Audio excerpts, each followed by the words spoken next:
శ్రీ పద్మావతి మహిళా విశ్వవిద్యాలయం సంబంధించి ఇన్ సర్వీస్ టీచర్స్ కోసం మనకు డిస్టెన్స్ ఆర్ ఓపెన్ బీఏడీ అడ్మిషన్స్ కోసం నోటిఫికేషన్ అయితే రిలీజ్ చేయడం జరిగింది. మీరు కనుక ఇన్ సర్వీస్ టీచర్స్ అయినట్లయితే, so that to B women కేటగిరీకి సంబంధించి ఇన్ సర్వీస్ టీచర్స్ అయినట్లయితే మీరు బీఏడీ చేయాలి అనుకుంటే ఇది మీకు సదవకాశం అని చెప్పొచ్చు. ప్రీవియస్లో మేము ఆల్రెడీ డీటెయిల్ వీడియో అయితే చేయడం జరిగింది. ఆ నోటిఫికేషన్ కాన్సెప్ట్ ఎక్స్ప్లెయిన్ చేస్తూ అండ్ అప్లికేషన్ ఫీకి సంబంధించి, ట్యూషన్ ఫీకి సంబంధించి అండ్ అప్లికేషన్ చేసుకునే విధానానికి సంబంధించి కూడా కంప్లీట్ ఇన్ఫర్మేషన్ అయితే ఇవ్వడం జరిగింది. మీరు మన ఛానల్కి ఫస్ట్ టైం వచ్చినట్టయితే సో ఆ వీడియోకి సంబంధించిన లింక్ ఈ వీడియో ప్లే బటన్లో అయితే ఇచ్చేస్తాము. వీడియో చూసినట్టయితే మీకు క్లారిటీ వస్తుంది అండ్ ఆ తర్వాత అప్లికేషన్ అయితే చేయొచ్చు. బట్ సో మెనీ ఆస్పిరెంట్స్ దానికి సంబంధించి రిక్వైర్డ్ డాక్యుమెంట్ ఏంటి సార్, ఏ డాక్యుమెంట్స్ ఉండాలి అప్లికేషన్ చేసుకోవడానికి అని అయితే క్వైరీ చేయడం జరిగింది. సో మనకు అఫీషియల్ ప్రెస్ నోట్లోనే నెసెసరీ డాక్యుమెంట్స్ అనేది లిస్ట్ అవుట్ చేసి వాళ్ళే ఇవ్వడం జరిగింది.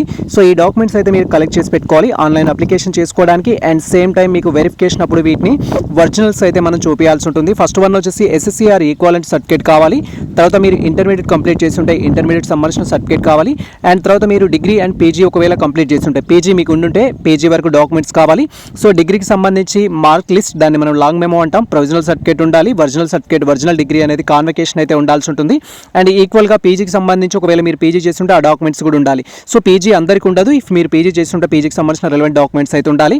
అండ్ స్టడీ సర్టిఫికేట్స్ అయితే కావాల్సి ఉంటుంది లాస్ట్ 7 years సంబంధించి. సో మీకు అప్ టు డిగ్రీ వరకు, అంటే మీరు 9th క్లాస్ ఎక్కడ చదివారు, 10th ఎక్కడ చదివారు, intermediate first year second year ఎక్కడ చదివారు, డిగ్రీ ఎక్కడ చదివారు, అండ్ మీరు డిప్లొమా ఆర్ టీటీసీ ఎక్కడ చదివారు ఆ సంబంధించిన బోనాఫైడ్స్ కావాల్సి ఉంటుంది. And native or residential certificate అయితే కావాల్సి ఉంటుంది.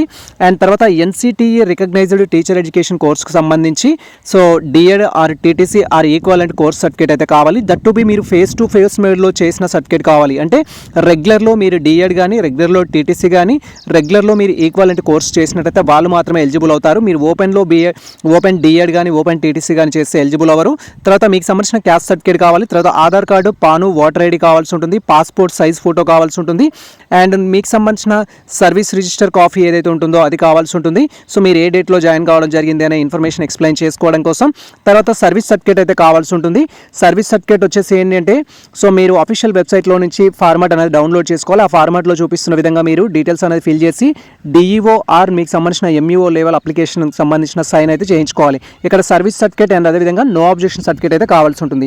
అండ్ ఒకవేళ మీకు సీట్ వస్తే ఆ సీట్లో జాయిన్ అవ్వడానికి సెంటర్స్ ఏమేంటి అనేది మనకి ఇక్కడ ఇన్ఫర్మేషన్ ఇచ్చారు. టోటల్గా 11 సెంటర్స్ అయితే మనకు ఆఫర్ చేస్తున్నారు. అండ్ దీనికి సంబంధించి ఆల్రెడీ మేము డీటెయిల్ వీడియో చేసాము అప్లికేషన్ ఫీకి సంబంధించి ఈచ్ అండ్ ఎవ్రీ టాపిక్ గురించి. మీరు ఆ వీడియో చూస్తే ఒక క్లారిటీ వస్తుంది. ఇది ప్రజెంట్ మనకు సంబంధించి ఒక ముఖ్యమైన అప్డేట్ అయితే